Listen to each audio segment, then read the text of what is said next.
Quality Center version 11.0 or ALM version 11.0 Quality Center Edition versus HP ALM version 11.0 Full Edition. Within Mettler-Toledo, we're using the Quality Center Edition of version 11.0. You can see that the look and feel is of such. This is the graphical user interface of Quality Center Edition version 11.0. If I look over here, I can see this is ALM Full Edition, same kind of look and feel. Left-hand navigation looks the same. The primary difference is, if I could start up at the top and just kind of look into the releases module. If I click on one of the releases here in the Full Edition, this is what Mettler-Toledo does not have.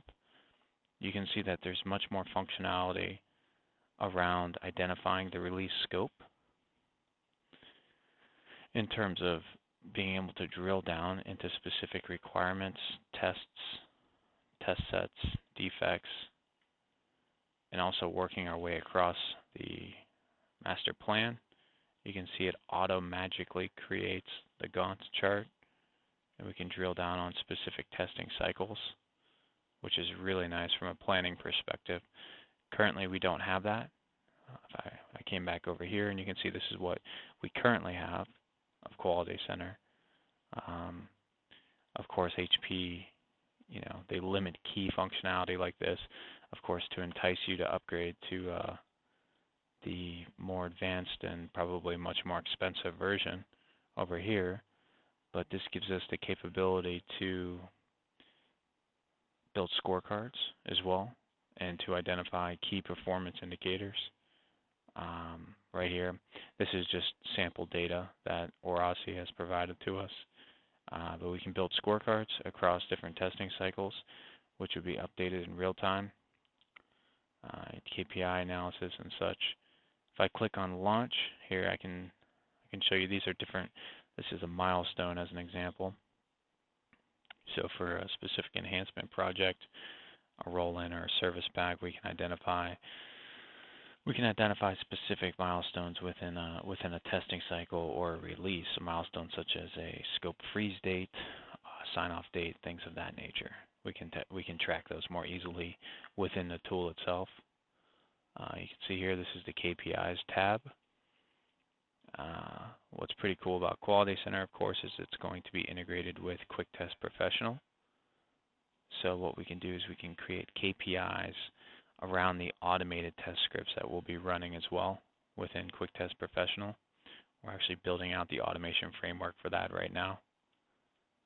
We cannot do this same thing over here in the current version. We just don't have this capability. We can't create milestones or any of that within our current environment. What other things? Okay, so I click on a testing cycle. You can see the testing cycle feature actually looks pretty much the same as to what we have now. Progress, we see the same thing in our current version of Quality Center. So anyhow, this is just a quick overview of the differences with regards to the releases module of the full edition of ALM versus the edition that Mettler-Toledo currently owns. Obviously, there's a lot of strength around the features and capabilities that are offered in here, in particular around the master plan. We have a lot of trouble keeping track of this, all the different cycles. A lot of the project planning changes last minute. Therefore, it affects the release planning and also affects the testing cycles. By having this capability and maintaining it centrally within this tool, we can easily make a change at a higher level, and it will systematically or automatically change at the lower levels from a test cycle standpoint. All right, thank you very much.